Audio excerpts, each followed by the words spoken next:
what terms of compliance are you thinking about? Ito ba ay substantial compliance or strict compliance? Strict compliance po, Madam. Bakit, Mr. Witness? Why do you follow strict compliance instead of substantial compliance? We follow po strict compliance since what is involved po ay public funds. So dapat strict yung accounting and auditing rules to prevent yung misuse ng fund. At and this is expressly stated in the joint circular. What you said, strict compliance. Yes, ma'am. Okay. Now, 9 years ka, you said, sa COA ICFAO. With the permission of counsel, Mr. Witness, you mentioned, it is mentioned in the JMC that it should be strictly interpreted, and you said it's in the JMC. Where? Sa last paragraph po ng 1.0, Your Honor. Last paragraph ng 1.0. So in the rationale. Yes po, Your Honor. Thank you. You may proceed, counsel. Now, Mr. Witness, you mentioned earlier na 9 years ka na with the COA ICFAO at meron kang mentioned that you post-audited certain government agencies. During your term, what years were you, incidentally, with the COA ICFAO? I was with the COA ICFAO po from September 2014 until February of 2024.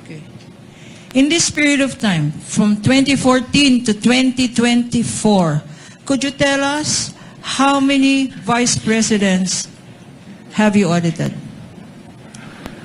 Ang tanging nung time lang po ni Vice Presidente Sara Duterte. But there were 3. Who were the vice presidents during this period? Ang naging mga Vice Presidente po since I assumed with ICFAO in 2014 ay si dating Vice President Binay at si dating Vice President Leni Robredo at yung ating incumbent Vice President po na si Sara Duterte. So 3 vice president, Vice President Binay, Vice President Robredo at Vice President Sara Duterte. Sino-sino sa kanila ang inaudit mo tungkol sa confidential funds? Ang buhat po nung nag-assume ako nung 2014, tanging si Vice Presidente Sara Duterte lang po yung aking na-audit na may confidential fund. Bakit, Mr. Witness? Bakit Vice President Sara Duterte lang ang inaudit mo ng confidential funds? Dahil po, since nung nag-assume po ako ng 2014 sa ICFAO, wala pong naging appropriation for confidential funds si dating Vice President Binay at si dating Vice President Robredo. Tanging si Vice President Sara Duterte lang po yung nagkaroon ng appropriation for the confidential funds. And in the same period of time, 2014 to 2024, kasama ba sa mga national agencies na minention mo ang Department of Education? Yes, ma'am. And during this period, 2014 to 2024, sino-sino ang mga secretaries ng Department of Education? Sa pagkakaalala ko po, ang mga naging DepEd secretaries po ay dating Secretary Luistro, dating Secretary Briones at ang ating Vice Presidente in her concurrent capacity as the DepEd Secretary during that time po. At sino sa 3 ito? Sino-sino sa mga secretary ng DepEd ang inaudit mo for confidential funds? Tanging si Vice Presidente Sara Duterte lang po as the DepEd Secretary. Bakit, Mr. Witness? Dahil siya lang po yung naging DepEd Secretary na nagkaroon ng confidential funds ang DepEd. And could you tell us how much was the confidential funds of the Vice President that you said you audited? May clarify po kung anong office po yung tinutukoy niya. Office of the Vice President. Sa Office of the Vice President po, ang kanilang naging confidential fund ay from the 4th quarter of 2022 until 3rd quarter of 2023 ay 125 million pesos per quarter. So ang total po nun ay 500 million pesos. Magkano naman ang confidential funds na inaudit mo sa DepEd, Department of Education? Ang inaudit ko naman po sa Department of Education, since ang kanilang cash advances ay from the first quarter of 2023 until the third quarter of 2023, at meron silang 37.5 million pesos quarterly cash advances. So ang naging total po nun ay 112.5 million pesos. Thank you, Mr. Witness. Ngayon, you said that you conducted the post-audit of both offices. Pag nagko-conduct ng post-audit, ano ang rini-require na documents para sa confidential funds? Ang nire-require po namin na documents ay yung mga requirements as provided under the Joint Circular 2015-01 o yung mga tinatawag na liquidation documents po. Ano-ano ang mga liquidation documents na to? Based on the Joint Circular po, yung mga liquidation documents na yun ay yung kanilang liquidation reports, yung disbursement voucher na ginamit nila, yung land bank checks, yung obligation request, yung kanilang physical and financial plan, yung kanilang accomplishment reports po, and yung proof of submission known to the Office of the President, the Senate President, and the Speaker of the House, yung certification of the accountable officers on the utilization of the confidential fund, yung designation po ng special disbursing officer kapag hindi si head of agency yung magiging disbursing officer, yung fidelity bond ng accountable officers at yung kanilang specimen signatures po. Okay. Your Honor, please, these liquidation documents submitted by the Office of the Vice President and the DepEd are among the stipulated documents of the counsel for the respondent, Your Honor. But for easy reference, may we also ask permission to flash them on the screen for the better appreciation of the senator judges. And may I Counsel? ask, I'm sorry. Please proceed. And may I ask Attorney Peña to please show these documents to our witness for purposes of comparison. Assisting counsel may approach the witness. Likewise, the respondent. assisting counsel for the respondent. Thank you. If they so wish, this is for the information of the senator judges, given that the documents stipulated earlier were merely enumerated so that the senator judges may be appraised of the documents that have already been admitted to and stipulated to by both parties. Counsel may proceed.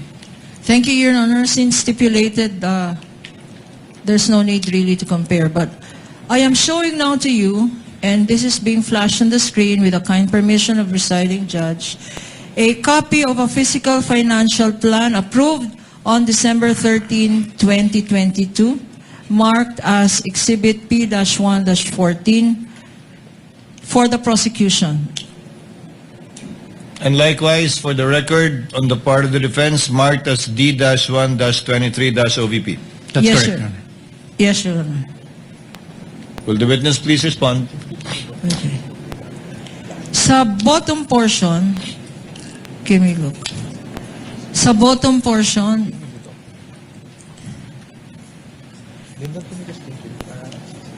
there appears a signature under the words. Meron pong signature sa words. Approved by. There. Anong ibig sabihin ng approved by? Ang ibig sabihin po ng approve by ay inapprove po noong nakapirma yung contents ng physical and financial plan po based on that document. Okay. At sinabi mo, approved by ay inapprove. Kung sino man ang nakalagay na signature dyan. Kaninong signature naman ang nasa bottom portion ng ating Exhibit -1-14? Kay Vice Presidente Sara Duterte po.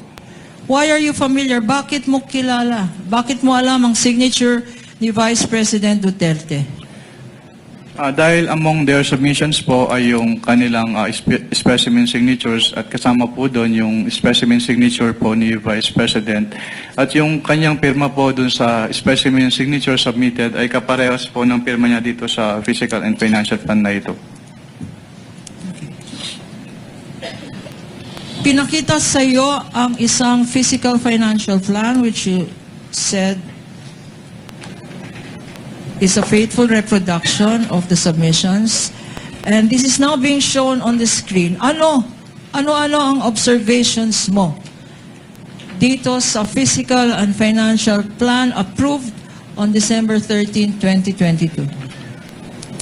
Hindi po siya compliant to the joint circular dahil yung first column, which is the programs, activities and projects, hindi po in-indicate nung OBP yung kanilang specific confidential activities na kanilang paggagamitan ng confidential fund as required under item 4.2 of the joint circular. Hindi ito specific according to you and according to 4.2 of the joint circular. Can you please enlighten us? Ano itong section 4.2 ng joint circular? Under item 4.2 po ng joint circular, all requests or allocations for CF must be supported with a physical and financial plan which must indicate the proposed amount allocated for each program and activity dahil ito po yung magiging basis for the disbursement ng kanilang confidential fund. At yung mga sinabi mo, nakikita ba dyan sa dokumentong yan? Wala, based po on this submitted physical and financial plan, hindi po nakikita rito yung kanilang specific confidential activities na kanilang pagbabasihan sa kanilang disbursement. Apart from this, yung nakita mo sa column 1, ano pang ibang observations ang masasabi mo dito sa dokumentong ito? Since yung columns for the expected outcome as well as yung column for the physical target mas match po yung specific confidential activities. So hindi rin po nakamatch or hindi rin compliant yung columns po as mentioned. At bakit? Why do you say na hindi compliant na rin to sa joint circular? Dahil po since hindi naman in-indicate po dito ni Office of the Vice President yung kanilang specific confidential activities, so hindi po na-match based on the information as presented po sa document na ito, yung laman ng expected outcome at yung physical target doon sa kanilang specific confidential activities. And as you stated, what express provision of the joint circular does this violate? The item 4.2 po of the joint circular 4.2 na 2015-01. pinakita natin sa screen. Okay.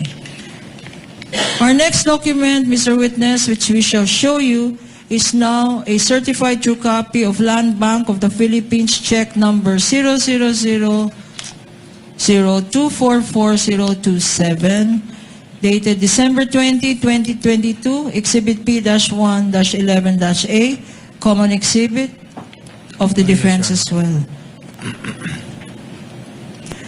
Likewise being flashed on the screen, Your Honor.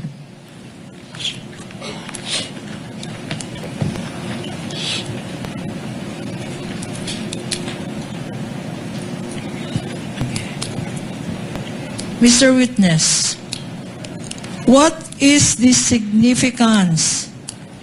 Ano ang significance ng check na pinapakita na to in relation to your audit of the Office of the Vice President's confidential funds? Ang significance po ng check ay ito po yung proof na pwede na nilang i-withdraw yung kanilang cash advance. Okay. Na pwedeng i-withdraw na yung cash advance. Ngayon naman, punta tayo sa another document. I will show you now a disbursement voucher dated December 20, 2022. Again, common exhibit. For the prosecution, this is Exhibit P-1-10-A. For the period December 20, 2022.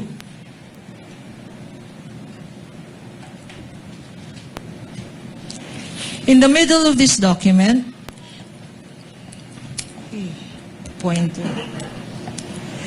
in the middle of this document, there appears a signature under the words, quote, certified expense, cash advance necessary, lawful and incurred under my direct supervision and control. Okay. Anong ibig sabihin nitong certified expense, under my direct supervision. Your Honors, What is kindly, the we would pleasure like of to object on that counsel for one. the respondent? Your Honors, that calls for a conclusion of law. I'm Based on sorry, the, counsel? That will call for a conclusion of law on the part of the witness, Your Honor. They're asking for what that means for the witness. Only insofar as how the witness interprets this provision, given that he audited these documents and are part of the submission. Witness may answer. Based on this disbursement voucher po, sinertify po ni Vice President na yung kanilang cash advance ay kailangan at naayon sa batas at na-incur po under her direct supervision. and there is a signature here in this document. Whose signature is this, if you know? May i-clarify po kung anong signature po yung tinutukoy. Yung sa Above the name, Sara Z. Duterte. that is the signature po of the Vice President Sara Duterte. What else, if any, observation can you make as regards this document? Under the particulars portion po, nakalagay na yung cash advance is for calendar year 2022, which is not compliant po with the joint circular.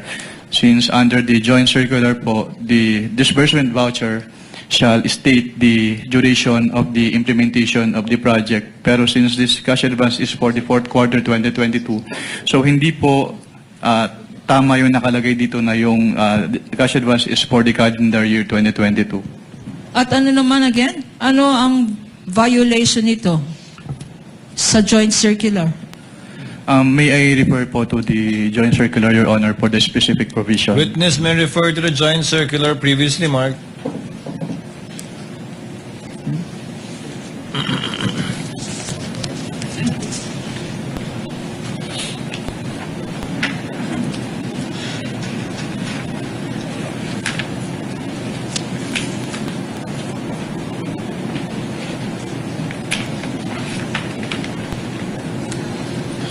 The specific provision po is the second sentence po ng item 6.1.5 of the joint circular 2015-01. Being flashed on the screen, Your Honor, presiding officer, with your kind permission. You may do so, counsel.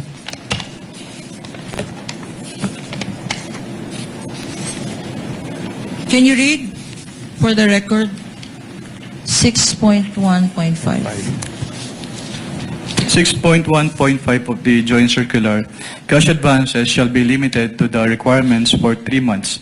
The disbursement voucher shall clearly state the duration of implementation of the projects.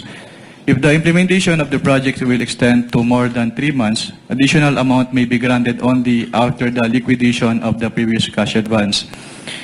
If on the other hand, cash advances are drawn monthly, liquidation shall be done monthly. Cash advances shall be granted only upon the certification of the agency accountant stamped or printed on the disbursement voucher that previous cash advance for the same purpose, project, or activity given to the SDO requesting cash advance has been liquidated and proper accounting thereof was made in accordance with this joint circular.